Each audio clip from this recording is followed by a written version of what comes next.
Hello दोस्तों, आप सभी का स्वागत है इसके टेक्निकल क्लासेस में। तो चलिए दोस्तों, एक नए सेशन में आप सभी का स्वागत है। और आज का जो क्लास होगा दोस्तों कंप्यूटर का, और कंप्यूटर में क्लास नंबर जो होगा दोस्तों, ये क्लास नंबर 12 होगा। इससे पिछला वाला वीडियो अगर आप लोग नहीं देखे हैं तो प्लेलिस्ट में जाकर के चेक कर लीजिए, वहाँ से आप लोगों को सारा वीडियो मिल जाएगा नंबर वाइज। और मैं बता दूँ दोस्तों, अभी तक इस चैनल पर आप लोग नए हैं तो चैनल को सब्सक्राइब करके वीडियो को जरूर शेयर कर दीजिएगा। तो चलिए आज का सबसे पहला प्रश्न से स्टार्ट करते हैं। पहला प्रश्न आज का दिया हुआ है, एमएस एक्सेल वर्कबुक 2007 में डिफ़ॉल्ट रूप से कितनी वर्कशीट होती थी? कब की बात है भाई? तो 2000 यानी कि 7 की बात है। और 2007 में यानी कि डिफ़ॉल्ट कह रहा है, ठीक है ना। और डिफ़ॉल्ट रूप से यानी कि वर्कशीट की जो कुल संख्या जो था वो 3 था। कितना था? 3 था। और 3 जो ऑप्शन दिया है वो 4 में दिया है। करेक्ट आंसर की बात किया जाएगा तो ऑप्शन इसका 4 सही हो जाएगा। ठीक है, चलिए अगला प्रश्न पे चलते हैं। अगला प्रश्न दिया, एमएस वर्ड 2007 में 26 पॉइंट का फॉन्ट साइज कितने इंच के बराबर होता है? अब रही बात की 36 इंच दे दिया है, सॉरी 36 पॉइंट दे दिया है, ठीक है। और 36 पॉइंट का फॉन्ट साइज कह रहा है। और 36 पॉइंट का फॉन्ट साइज की अगर बात किया जाएगा तो 0.5 होता है। सीधा सीधा बात ये हुआ कि हाफ होता है, 1/2 होता है। और वो भी यानी कि एमएस वर्ड की बात है। तो ऑप्शन किस में दिया है 0.5? तो ऑप्शन यानी कि 3 में दिया है। करेक्ट आंसर की बात किया जाएगा तो ऑप्शन इसका 3 सही हो जाएगा। अगला प्रश्न पे चलेंगे। अगला प्रश्न दिया है कि एमएस वर्ड 2007 में निम्नलिखित में से कौन सा मेनू बार का एक विकल्प नहीं है? ए में दिया हुआ है इंसर्ट, बी में दिया है इंटरनेट, सी में दिया है पेज लाइआउट, और 2 में जो दिया हुआ है दोस्तों यानी कि होम दिया हुआ है। तो क्या नहीं है एमएस वर्ड का मेनू बार का विकल्प? कौन सा नहीं है? तो देखिए दोस्तों, मेनू बार के अगर विकल्प की बात किया जाएगा तो इंसर्ट होता है, होम होता है, लेआउट होता है। लेकिन इंटरनेट जो है दोस्तों, ये मेनू बार का यानी कि विकल्प नहीं है। तो नहीं वाला पहचाना था, तो राइट आंसर जो होगा ऑप्शन इसका 3 सही हो जाएगा। अगला प्रश्न पे चलेंगे। अगला प्रश्न आज का दिया है, निम्नलिखित में से कौन सी इंटरनेट सेवा प्रदाता इंटरनेट सर्विस प्रोवाइडर द्वारा प्रदान की जाने वाली सेवा नहीं है? तो ऑप्शन ए में कह रहा है कि इंटरनेट एक्सप्लोर, वेब प्रशासन, और डी में, सी में का 3 नंबर में कह रहा है डोमेन नाम पंजीकरण, और डी में कह रहा है यानी कि डायल अप एक्सेस।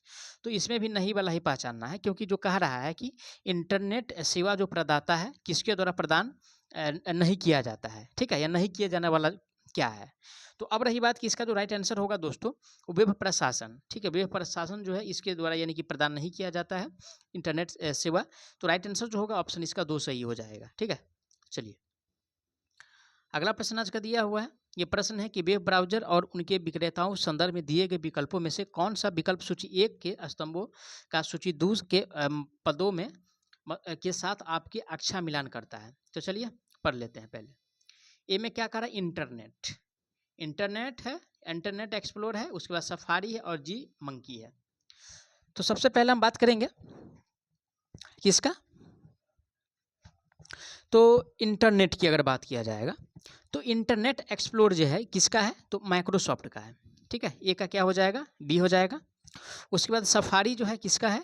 तो सफारी जो है दोस्तों ये एप्पल का है, ठीक है। तो यानी कि 2 का जो हो जाएगा सी हो जाएगा, और लास्ट में जो बच रहा है यानी कि 3 का ए हो जाएगा। तो ऑप्शन में किस में दिया है? ए का बी किस में दिया है? तो ए का बी ऑप्शन ए में नहीं है, इसका इस बी में दिया हुआ है, ए का बी दिया हुआ है, और 2 का सी दिया हुआ है, और 3 का ए दिया हुआ है। तो राइट आंसर जो होगा दोस्तों ऑप्शन इसका ये सही हो जाएगा, सॉरी बी सही हो जाएगा, यानी कि 2 नंबर सही हो जाएगा।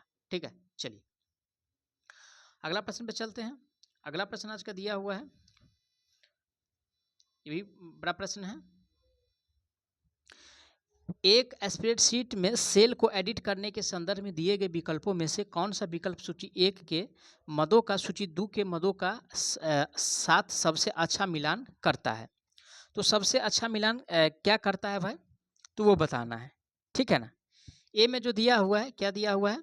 तो ए में जो दिया हुआ है वो इंटरनेट दिया हुआ है, बी में दिया है शिफ्ट टैब दिया है, और 3 में जो दिया है टेब दिया है, और 4 में एरो की दिया हुआ है।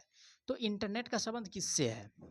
ठीक है, ध्यान से समझिएगा, इंटरनेट का संबंध किससे है? तो इंटरनेट का संबंध की अगर बात किया जाएगा दोस्तों, ठीक है ना, इंटरनेट का जो संबंध की अगर बात किया जाएगा तो ये जो संबंध है दोस्तों ये है, इंटरनेट का जो संबंध है दोस्तों वो आपको दाईं और अगले सेल में ले जाता है। बी में कह रहा है कि shift tab, shift plus tab से क्या होता है? तो शिफ्ट प्लस टैब से जो होता है दोस्तों आपको बाईं और अगले सेल में ले जाता है। और 3 नंबर में जो दिया है टैब, तो टैब से क्या होता है, तो टैब से ये होता है दोस्तों कि आपको दाईं और अगले पेज में ले जाता है। क्या होता है, दाईं और अगले पेज में ले जाता है, ठीक है ना। तो दाईं और अगले पेज में ले जाएगा। तो सबसे पहली बात है कि ए का क्या हो जाएगा, बी हो जाएगा। उसके बाद यानी कि दो का क्या हो जाएगा, तो दो का यानी कि डी हो जाएगा। और उसके बाद 3 जो बच रहा है, तो 3 का क्या हो जाएगा, तो 3 का जो है ए हो जाएगा, क्या हो जाएगा। और 4 का क्या हो जाएगा, तो 4 का सी हो जाएगा। ऑप्शन देखते हैं, यानी कि ए बी डी और सी ऑप्शन किस में दिया हुआ है, तो ऑप्शन ए में दिया है। करेक्ट आंसर की बात किया जाए तो ऑप्शन इसका ए सही हो जाएगा। चलिए अगला प्रश्न पे चलते हैं। अगला प्रश्न दिया हुआ है कि एमएस वर्ड 2007 में किसी टेबल में निम्नलिखित में से कौन सा सेल अलाइनमेंट का एक विकल्प नहीं है, ठीक है। तो सबसे पहले दिया हुआ है क्या, अलाइन क्रॉस, बी में कह रहा है कि अलाइन बटन राइट, 3 में कह रहा है कि सेंटर, और डी में कह रहा है अलाइन बटन यानी कि लेफ्ट। तो कंट्रोल प्लस एल से क्या होता है, तो लेफ्ट अलाइनमेंट होता है। उसके बाद 2 में कह रहा है कि सेंटर अलाइनमेंट, तो कंट्रोल प्लस सी से क्या हो जाएगा, तो कंट्रोल प्लस ई से, ठीक है, कंट्रोल प्लस ई से सेंटर अलाइनमेंट हो जाएगा। और कंट्रोल प्लस आर से क्या हो जाएगा, तो राइट अलाइनमेंट हो जाएगा। ये शॉर्टकट ध्यान में रखिएगा, आप लोग एग्जाम में पूछा जाएगा। लेकिन अक्रॉस की अगर बात किया जाएगा तो अक्रॉस अलाइनमेंट कोई होता ही नहीं है, ठीक है। तो पहला ऑप्शन जो दिया हुआ है गलत दिया हुआ है, अक्रॉस अलाइनमेंट नहीं होता है। तो राइट आंसर ऑप्शन इसका ये सही हो जाएगा। चलिए अगला प्रश्न पे चलते हैं। अगला प्रश्न निम्नलिखित में से कौन सा एमएस एक्सेल सील 2007 का टेक्स्ट फंक्शन नहीं है, ठीक है। तो ऑप्शन ए में कह रहा है राइट, बी में कह रहा है एमआईडी, सी में कह रहा है कंबाइन, और चौथा में कह रहा है यानी कि लेफ्ट। तो यानी कि राइट होता है, कंबाइन भी होता है और लेफ्ट भी होता है, लेकिन मिड जो है फंक्शन का ये कोई वैलिड फंक्शन का ये प्रकार नहीं है। तो मिड जो होगा दोस्तों, ठीक है, एक मिनट, क्या कह रहा है, मिड होता है जिसको सेंटर कहते हैं। लेकिन कंबाइन जो है ये किसी भी प्रकार का यानी कि ये फंक्शन टेक्स्ट नहीं है। तो राइट आंसर जो होगा ऑप्शन इसका 3 सही हो जाएगा, क्योंकि कंट्रोल प्लस सी ई से क्या होता है, सेंटर अलाइनमेंट होता है, ठीक है, बीच वाला होता है। तो मिड यही होता है। चलिए तो दोस्तों आज का सेट में बस इतना ही प्रश्न को देखेंगे। और आप लोगों से एक विनती है दोस्तों, अगर ये पीडीएफ आप लोग लेना चाहते हैं तो व्हाट्सएप ग्रुप ज्वाइन कर लीजिए, डिस्क्रिप्शन में लिंक मिल जाएगा, आप लोगों को वहाँ से आप लोगों को पीडीएफ मिल जाएगा। तो चलिए मिलते हैं एक नए वीडियो में, तब तक के लिए जय हिंद।